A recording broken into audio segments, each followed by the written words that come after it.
할렐루야. 복된 주의 날 예배의 자리에 나오신 사랑하는 성도 여러분, 주님의 이름으로 환영하고 축복합니다. 오늘도 이 예배의 자리에 우리 하나님 성령으로 함께하여 주시고 우리 모두에게 크신 은혜 베풀어 주심을 믿으시기를 바랍니다. 우리 앞뒤 좌우로 성도의 문안 인사 나누시겠습니다. 한 주간 평안하셨습니까? 하나님이 함께 하십니다. 예, 감사합니다. 오늘도 무더운 이제 일기가 계속되고 있습니다. 조금 전에 제가 온도 이제 보니까 32도씨 정도 되는데, 실제 지표면의 온도는 그보다 더하다 이런 생각이 듭니다. 여름은 또 여름답게 더운 이런 모습으로 지내게 되겠습니다만은, 그래도 이제 지구온난화로 인해 가지고 이제는 아시아의 기후도 이제 많이 아프리카 이제 못지않게 이제 달라지고 있는 것을 우리가 보게 됩니다. 그럴수록 더욱더 우리가 또 우리 몸의 건강도 유의해야 될 뿐만 아니라 신앙적으로도 더욱더 깨어 있어서 이 무더운 여름을 또 이 신앙으로 극복할 수 있고, 또 나아가서 또 사명도 감당하는 이런 모습이 되어야 되겠다 하는 이런 생각도 하게 됩니다. 아무튼 여러분 무더운 여름에 영육간에 강건하게 되시기를 바라고, 또 하나님의 은혜가 늘 충만한 이런 모습으로 살아갔으면 합니다. 오늘은 읽은 말씀을 통해서 말씀으로 구원하시는 하나님, 예수님이라는 제목으로 잠시 말씀을 살펴보고 함께 교훈을 받고자 합니다. 지난 주일에도 말씀을 드렸습니다마는 요한복음은 7가지 표적을 통해서 예수님이 구원자 되심을 보여준다고 말씀을 드렸죠. 그리고 요한복음의 기록 목적이 이 예수님을 믿음으로 이 영원한 생명을 얻게 된다는 것을 말씀을 드렸습니다. 그래서 지난 주일에는 우리 가나 혼인잔치의 표적을 살펴보았습니다. 그 무엇도 인생을 구원의 풍성함으로 인도할 수 없는데 예수님만이 그렇게 하실 수 있다고 말씀을 통해서 살펴보았죠. 그리고 정치나 경제나 철학이나 종교나 그 어떠한 것도 그렇게 할 수 없다는 것을 말씀에 나와 있는 그러한 내용들 살펴보면서 교훈을 받았습니다. 오늘은 이제 조금 전에 말씀드린 대로 우리 예수님이 구원의 풍성함으로 인도하시는데 말씀으로 인도하신다는 것을 우리가 기억을 해야 되겠습니다. 이것이 핵심이 되겠습니다. 오늘 이제 왕의 신하의 아들을 고쳐주는 이 내용을 통해서 이를 자세하게 보여주는데, 왕의 신하 하면은 그 당시에 그래도 권력자, 힘 있는 자가 되지 않겠습니까? 그럼에도 불구하고 자기 아들 병들어 죽게 되는 이런 상황에 있어서는 아무것도 할 수 없는 이런 연약한 모습인 것을 우리가 말씀을 통해서 보는 것이죠. 사랑함에도 불구하고 또 힘이 있음에도 불구하고 병들어 죽게 되는 그 자기 자식을 향해서는 어찌 할 수가 없는 이런 모습이, 오히려 사랑하기 때문에 더 마음이 사실은 힘든 이런 상황인 것을 우리가 볼 수가 있죠. 그게 바로 인생의 모습이라는 것을 우리가 잘 알아야 됩니다. 나는 사랑하기 때문에 뭐든지 다 해줄 수 있어. 그럴 수가 없는 거예요. 오히려 사랑하면 사랑할수록 더 마음이 사실은 힘든 거예요. 아픈 거예요. 왜? 해주고 싶어도 해줄 수 없는 일들이 너무나도 많으니까. 그래서 마음이 아프고 힘든 것이 바로 우리 인생의 모습이에요. 지난주일도 말씀드렸습니다마는 정치가, 종교가, 철학이, 교육이, 또 경제가 이 문제를 해결해 줄 수 있는 것이 아니에요. 오히려 알면 알수록 더 힘들다는 것을 우리가 이제 깨닫게 되는 것이죠. 사람들이 나름대로 최선의 노력을 다하는 것이죠. 그래서 전문가들이 나름대로 계획을 세우지만 그것도 안 된다는 것을 우리의 실생활에서 얼마나 많이 경험하고 있나요?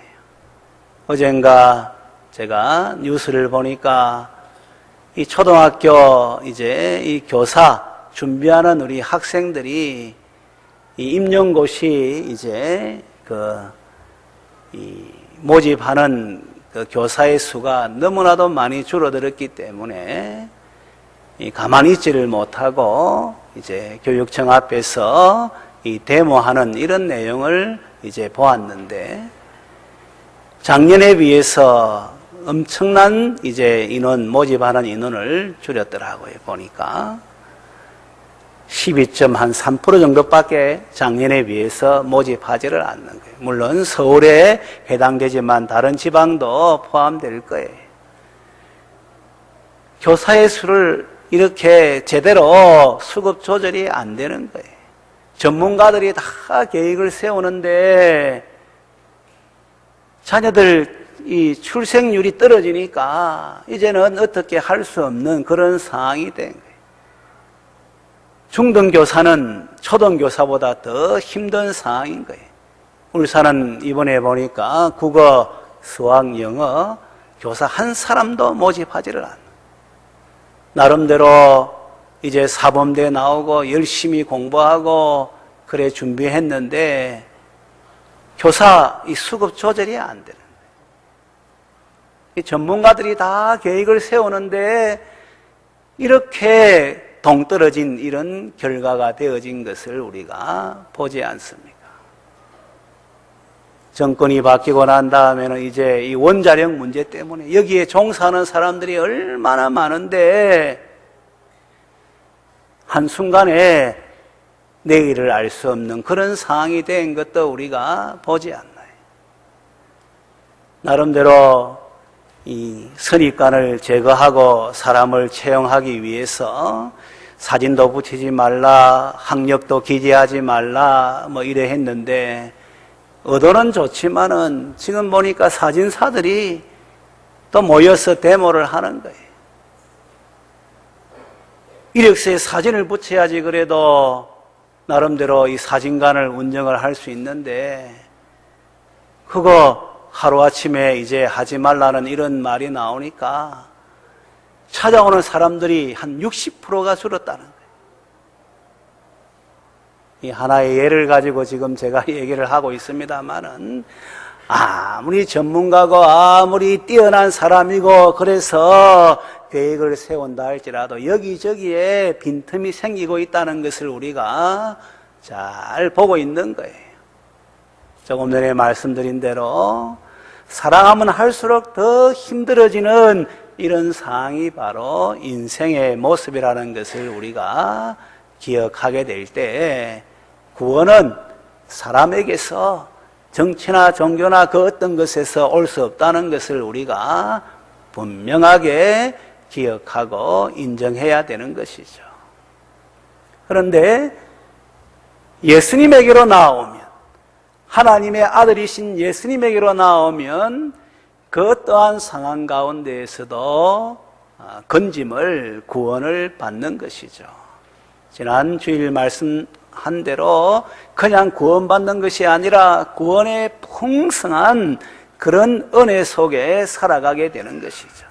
이사야서를 읽어보게 되면 구원의 우물에서 물을 길어 이제 올리는 것을 묘사하고 있는 거예요. 구원의 물을 막 이제 길어 올리는 것이, 기쁨으로 그 물을 건져내어서 마시는 가운데 이 구원을 누리는 이런 자리로 우리 예수님께서 인도해 주시는 것이죠.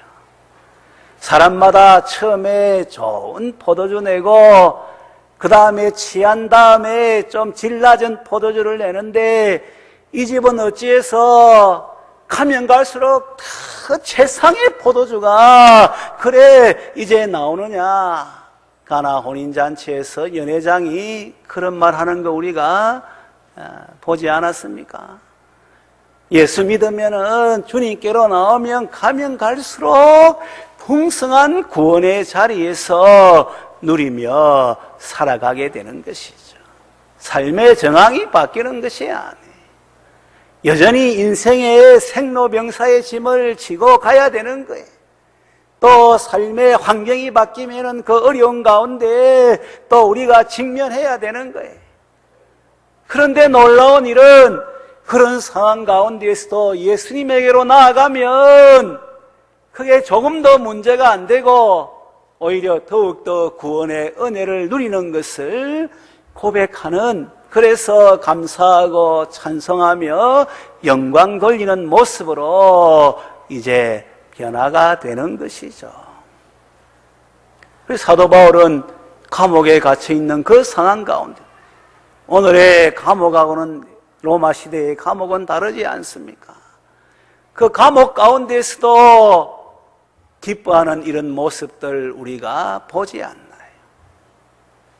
빌립보 감옥에서는 매를 맞고 착고에 차여 있는 이런 상황인데도 그 상황 가운데에서도 기도하고 찬송하는 이런 모습 우리가 보지 않나요? 그 무엇으로 그러한 삶의 변화가 이루어질 수 있도록 그래 하겠습니까? 돈이 많으면 그래 돼요? 환경이 좀 좋으면 그래 돼요? 오늘같이 잘 사는 시대가 되었는데 얼마나 원망하고 불평하고 더더하는 시대인 것을 우리가 잘 보지 않나요? 감사하지 않는 모습, 당연시 여기면서 더 요구하는 모습 우리가 보지 않나요? 그러니까 환경의 문제가 아니다 이 말이에요. 한번 따라하도록 하겠습니다. 마음의 문제입니다. 할렐루야. 우리 마음에 예수님 모시고 예수님이 나의 구원자임을 고백하고 그 어떤 상황 속에서도 건져주신다는 이런 믿음이 있으면, 비록 지금 이 터널 가운데 있다 할지라도, 지금 이 힘든 이런 상황이라 할지라도 조금 더 낙심하지 않고 그 주님의 구원을 바라보고 구원을 기대하고 구원의 은총을 누리며 그렇게 살아가는 것이, 그게 이제 성도의 삶의 모습이 되어야 하고, 누구든지 건짐을 받아야 된 인생이 주님께로 나와야 된다는 것을 우리에게 이제 보여주고 있는 것이죠. 오늘 본문에 등장하는 왕의 신하, 힘있고 권세있고 더 그 아들을 사랑하지만은 어찌할 수가 없었는데, 예수님께서 유대에서 갈릴리로 내려왔다는 소식을 듣고 가버나움에서 가나까지 한 20km 정도 되는 거리를 와서 예수님께 내 아들의 병을 고쳐주세요. 내려오셔서 내 아들의 병을 고쳐주세요. 내 아들이 거의 죽게 되어 있는 이런 상황입니다 라고 그렇게 요청하는 것을 보지 않습니까? 왕의 신하는 이방인인데 그 당시 헤롯이 이제 나라를 다스리고 있었으니까 이제 헤롯 밑에 있는 신하는 이방인이에요. 그럼에도 불구하고 예수님의 소식을 듣고 예수님께 나와서 내려오셔서 제 아들의 병을 좀 고쳐주세요 이렇게 이제 요청한 것을 보게 되죠. 그런데 예수님께서 바로 그래 그러면 내가 내려가겠다 이런 말씀하지 않고 그렇게 말할 때에 48절 말씀 보세요. 48절 예수께서 이르시되 너희는 표적과 기사를 보지 못하면 도무지 믿지 아니하리라 이 말씀을 하는 거예요.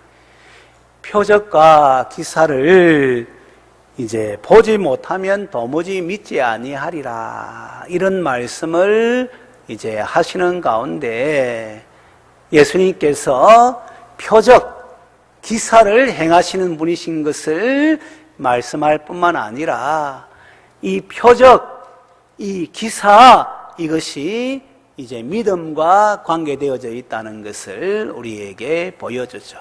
조금 전에 말씀드린 대로 표적을 통해서 예수님 믿게 하고 그래서 영원한 생명 얻도록 하는 것이 요한복음의 기록 목적이니까 예수님께서 왕의 신하가 요청할 때 그 주변에 사람들이 많이 있지 않겠습니까? 그런 사람들을 염두에 두면서 표적과 기사를 보지 못하면 믿지 못한다 하는 말씀을 이제 들려주신 것이죠. 그런 가운데 이 신하가 멈추어 서지 않고 계속해서 49절에 보세요. 주여, 내 아이가 죽기 전에 내려오소서. 예수님께서 그렇게 책망하는 투로 말씀하셨는데 그럼에도 불구하고 예수님 내려오셔서 내 아이 고쳐달라고 그렇게 물러서지 않고 예수님에게 요청하는 왕의 신하의 모습을 우리가 보는 거예요. 그때 예수님께서 뭐라고 말씀하는가 하면 50절 말씀 보세요. 가라, 내 아들이 살아있다 하시니 그 사람이 예수께서 하신 말씀을 믿고 가더니 해서 가라, 내 아이가 살아있다, 이 말씀을 들려주니까 이 왕의 신하가 놀라운 일이 일어났는데 그 말씀을 믿고 간 거예요.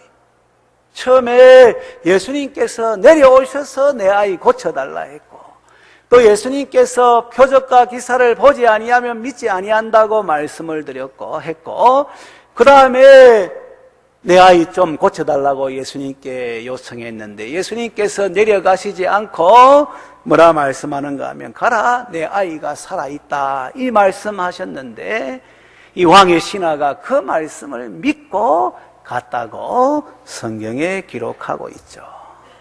그래서 이 말씀이 의미하는 바는 우리 예수님께서 말씀으로 이제 표적을 행하시는 분, 말씀으로 구원을 베푸시는 분이라는 것을 분명하게 보여주고 있는 것이죠. 이건 오늘날 우리에게 적용해서 말하면 예수님의 말씀이 들려올 때, 예수님의 말씀이 믿어질 때, 예수님의 말씀 따라 행할 때 어떠한 삶의 정한 가운데에서 구원을, 건짐을 받는다는 것을 우리에게 보여주는 것이죠. 한번 따라하도록 하겠습니다. 예수님의 말씀을 들을 때에 구원받을 수 있습니다. 할렐루야. 말씀이 들려올 때 구원을 받는 것이죠. 이런 표적도 사실은 예수님 보여주는 것이고 그 예수님의 말씀을 믿게 하는 하나의 이제 동기부여에 지나지 않는 거예요. 아무리 이적과 기사가 일어났다 하더라도 믿지 않는 사람들 많은 것을 우리가 성경을 통해서 보지 않습니까? 그런데 그 가운데 믿는 사람은 어떤 사람이냐? 그 말씀을 이제 들을 때에 믿는 사람, 다시 말하면 예수님 말씀이 이제 들려올 때에 그것이 나를 위한 말씀이라 그렇게 받은 사람만이 구원을, 건짐을 받는 것을 우리에게 보여주는 것이죠. 아니라 다를까 이 왕의 신하가 그 말씀을 듣고 시간이 7시니까 이것은 밤 7시를 말하는 거예요. 그래서 그 밤에 잠을 자고 그 다음날 길을 떠나서 가버나움으로 내려가는데 그 왕의 신하의 종들이 이제 그 아이가 살아났으니까 그 소식 전하려고 왕의 신하한테 이제 올라오는 가운데 길에서 만난 것이죠. 만났을 때 이 종들이 왕의 신하에게 이 아들이 낳았다고 이야기하니까 왕의 신하가 물어보지 않습니까? 언제 그 아이가 열이 떨어졌느냐, 낳았느냐 물어보니까 오늘 보세요. 그 7시라고 이야기한 52절에 그 낫기 시작한 때를 물은 즉 어제 7시에 열기가 떨어졌나이다 하는지라. 그래서 예수님께서 그 말씀하신 그 시점에 그 말씀을 믿었는데 그때 아이의 열기가 떨어지고 이제 살았다, 나았다는 것을 말씀을 해준 거죠. 그러니까 53절 말씀, 우리 53절 말씀은 다 같이 한번 읽어볼까요? 53절 시작. 그의 아버지가 예수께서 내 아들이 살아있다 말씀하신 그때인 줄 알고 자기와 그 온 집안이 다 믿으니라. 아멘. 말씀을 믿고 내려갔는데 그 말씀하신 때에 그 아이가 낳았다는 것을 알고 자기뿐만 아니라 온 집안이 믿었다고 성경에 기록하고 있죠. 이것은 조금 전에도 말씀을 드렸습니다마는 말씀을 들을 때에 구원의 역사가 일어나는 것을 우리에게 보여주는 거예요. 말씀을 믿을 때, 말씀이 믿어질 때에 구원을 받는다는 것을 우리에게 분명하게 보여지는 것이죠. 오늘 여러분들이 이 설교 말씀 들을 때에도 예수님이 우리의 구원자가 되시구나. 어떠한 문제도 예수님이 이제 구원해 주시는구나. 구원할 뿐만 아니라 구원의 풍성함으로 인도하시는구나. 그래서 무슨 문제가 일어났을 때에 예수님께로 나아가게 되면 내가 구원을 받을 수 있구나. 라는 이런 믿음이 생기면은 그 사람은 구원의 자리에서 구원의 은총을 누리며 살아가는 것이죠. 그게 아니라 이 지난날의 이야기고 특별한 사람에게만 해당되는 말씀이지 나에게는 아니야 하면은 여전히 내 힘으로 내 능력으로 그렇게 이제 한계에 직면하고 또 문제에 허덕이면서 살아가는 이런 인생밖에 될 수가 없는 거예요. 예수 믿는다 해도 종교적인 삶을 사는 사람은 믿지 않는 사람과 다를 바 없이 그런 모습이 되고 수박을 먹어야지 그게 시원함을 알지 맛있는 것을 알지 그냥 수박만 보고 여기 수박이네 수박 맛있다고 하더라 이런 정도 되면 그 수박이 자기하고 무슨 관계가 있나요 여러분?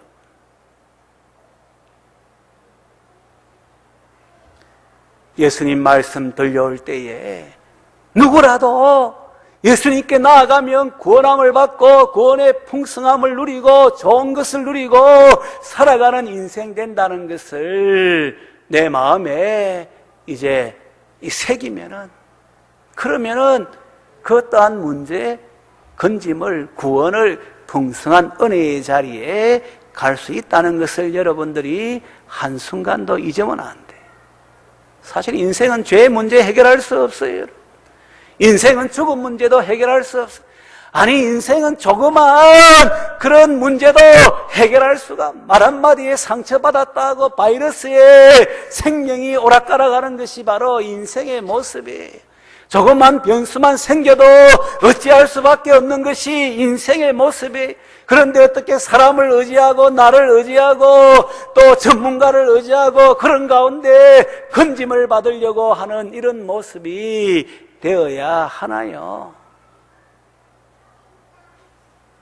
정직하게 인정하고 한 번 더 따라하도록 하겠습니다. 예수님에게로 나아갑시다. 할렐루야. 그래서 예수님이 수고하고 무거운 짐진 자들아 다 내게로 오라 내가 너희를 쉬게 하리라 이 말씀하신 거예요. 이 가운데 한 사람도 수고하지 않고 무거운 짐 지지 않는 사람들이 어디 있습니까? 그런데 예수님은 다 내게로 오라 내가 쉬게 하리라 구원을 받게 하리라 구원의 풍성한 은혜 가운데 살아가게 하리라.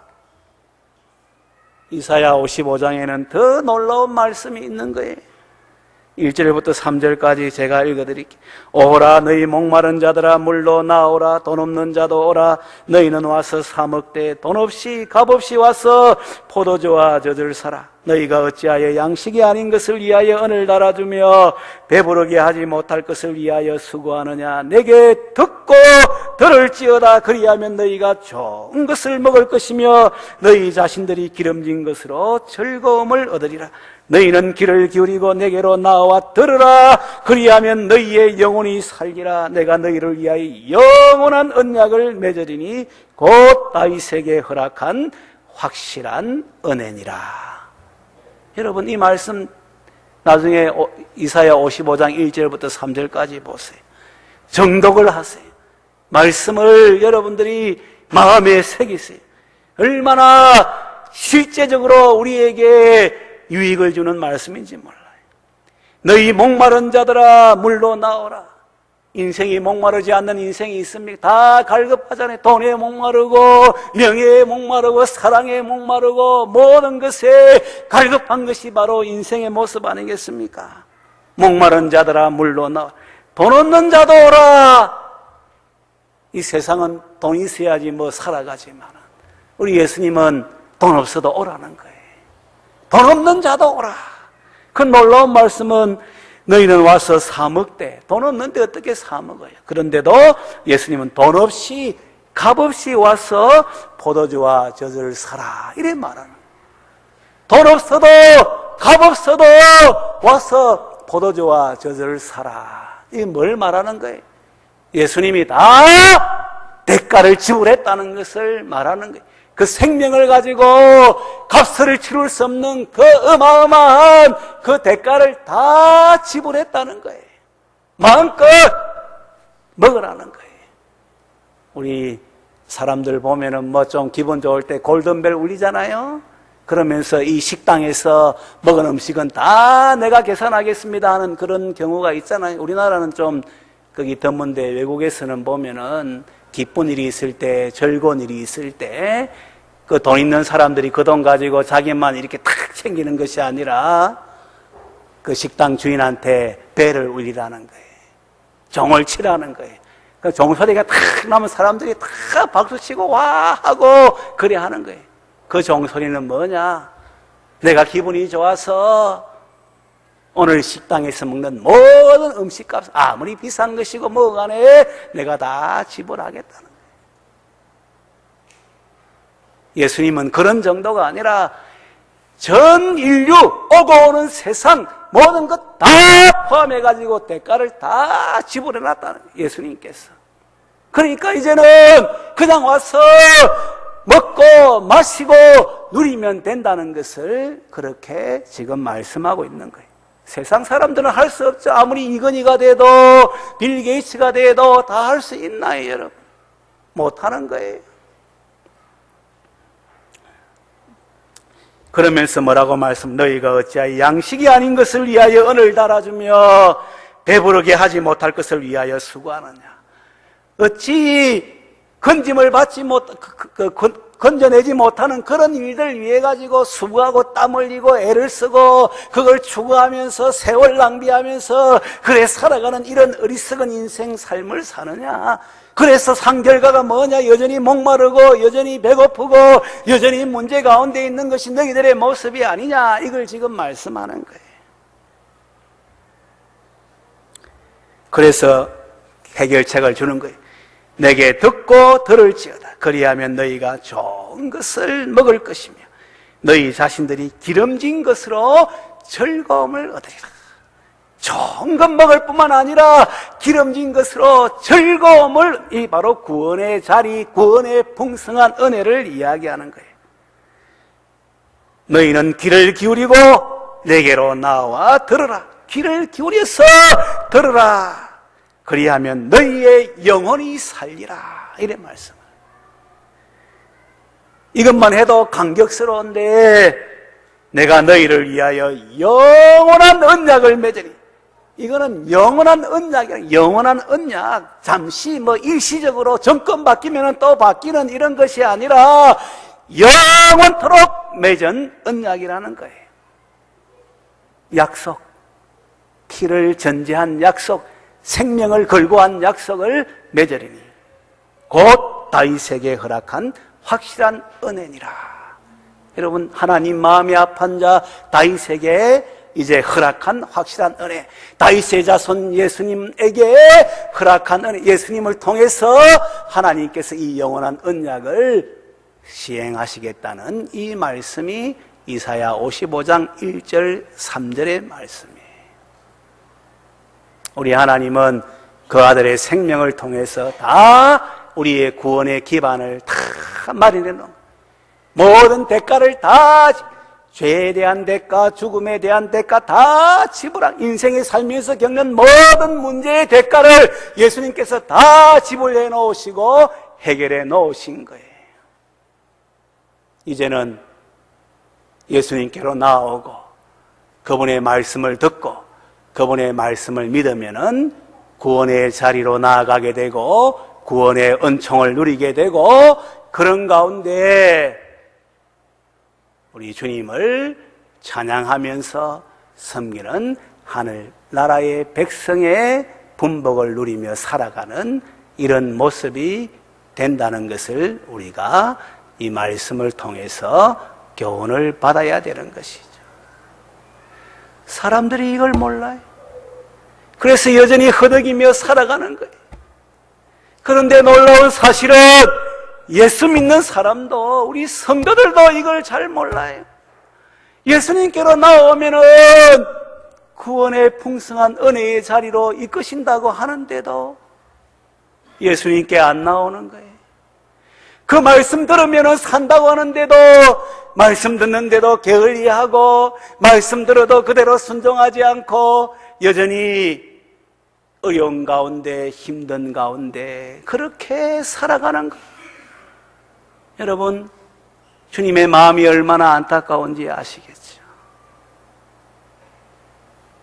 그래서 이 말씀이 기록된 거예요. 예수님께로 나오고 그분의 말씀을 들으면 그 어떠한 삶의 정황 속에서도 건짐을 받고 풍성한 구원의 은혜의 자리에서 살아가는 주의 백성이 된다는 것을 우리에게 분명하게 보여주고 있는 것이죠. 한번 따라하도록 하겠습니다. 말씀으로 구원하시는 예수님, 할렐루야. 오늘도 우리를 사랑하셔서 이 말씀 주셨으니까 인생의 어떤 문제를 만나고 힘든 상황이 있으면 낙심하지 말고, 원망하거나 불평하지 말고, 낙심하면 더 낙심하는 자리에, 원망하고 불평하면 더 원망하고 불평하는 자리에 더 못난 자리 가게 되는 거예요. 우리에게는 예수님이 있으니까 예수님에게로 나오고 그분의 말씀에 귀를 기울이고 나아가게 되면 우리 주님이 함께 하시는 가운데 그 어떠한 삶의 정황 속에서도 건져주시고 구원의 은총을 누리며 살아갈 수 있게 하신다는 사실을 분명하게 믿는 믿음 가운데 하늘의 분복을 누리고 그 주님 위에 살아갈 수 있는 우리 모든 성도들 되시기를 주님의 이름으로 축원합니다.